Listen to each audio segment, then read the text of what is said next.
Good morning, I'm Kofi Mensah and this is Chale News. It's July 13th and we are starting with a lot. Oil is spiking past $79 and your pump prices could feel it.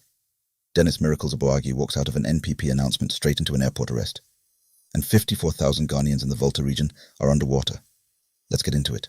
The US-Iran war of strikes is still escalating, and Ghana is going to feel it at the pump.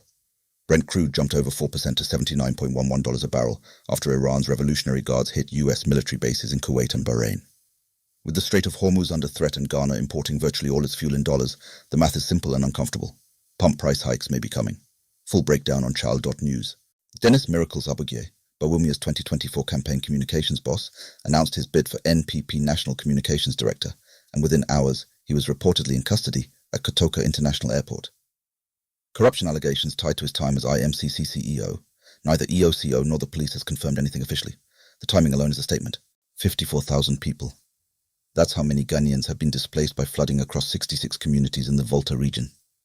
NADMO has distributed some relief items, but 54,000 people is a staggering number, and questions about whether the response matches the scale remain very much open. In the Aboagye 49.1 million Ghanaian cedis trial, a courtroom admission is now shifting the ground under the prosecution. EOCO's lead investigator confirmed the probe started from an anonymous tip, and he couldn't say whether any formal complaint was made to national security first. The defense, led by Samuel Atta-Akia, smells a jurisdictional overreach. This one is developing. The Gilo-Krobo chieftaincy dispute lands at the Supreme Court tomorrow.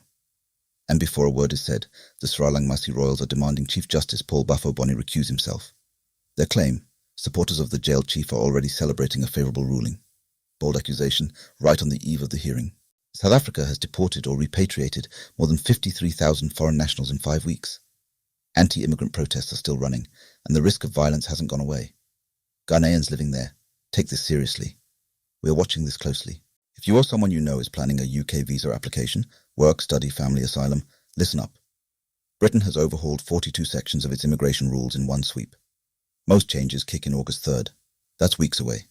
Submit under the current framework now or you're dealing with stricter rules. Full details on Chale.news. Ghana's extradition treaty with the United States was signed in 1931, before Ghana existed as a country. The Abu Trika case has put this colonial relic under the spotlight. Any Ghanaian with US criminal interest can be handed over under a law older than the nation itself. That's worth sitting with. On the Tribunals Bill, a legal think tank is pushing back hard. The Centre for Legitimacy and Rule of Law says adding new courts to an already underfunded, judge-starved judiciary won't make justice faster. They want Parliament to guarantee a fixed revenue allocation first. More courts, same money, nothing changes. Ghana's T-bill auction was oversubscribed by 77%.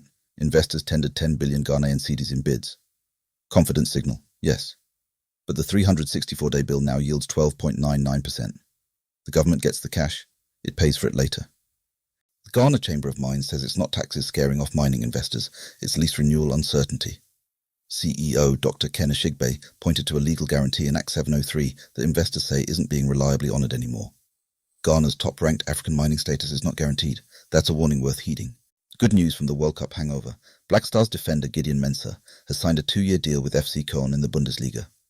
The club specifically credited his World Cup performances, including that blank against England. 27 years old, free transfer, Bundesliga bound. Chale. The Black Queens have touched down in Morocco for their WAFCON 2026 camp. 18 players in so far, more to join. Group C, South Africa, Mali, Tanzania. The work begins. FIFA's disciplinary committee chair walked away from reporters without answering a single question about why US striker Folarin Balogun had his 2-match ban waived, while England's Jarell Quansah served every game of the same punishment for the same offence. Reports tie the waiver to direct White House lobbying. FIFA's silence says everything. And finally, WizKid closed Afro-Nation Portugal and immediately told the crowd he was saved for last because he's simply the best. Burna Boy headlined day one. The jab landed. The internet caught fire. West Africa's biggest music rivalry is back on. That's your July 13th morning digest. Every story we covered today and more is waiting for you at Chale.news. Stay informed. Stay sharp. I'm Kofi Mensah.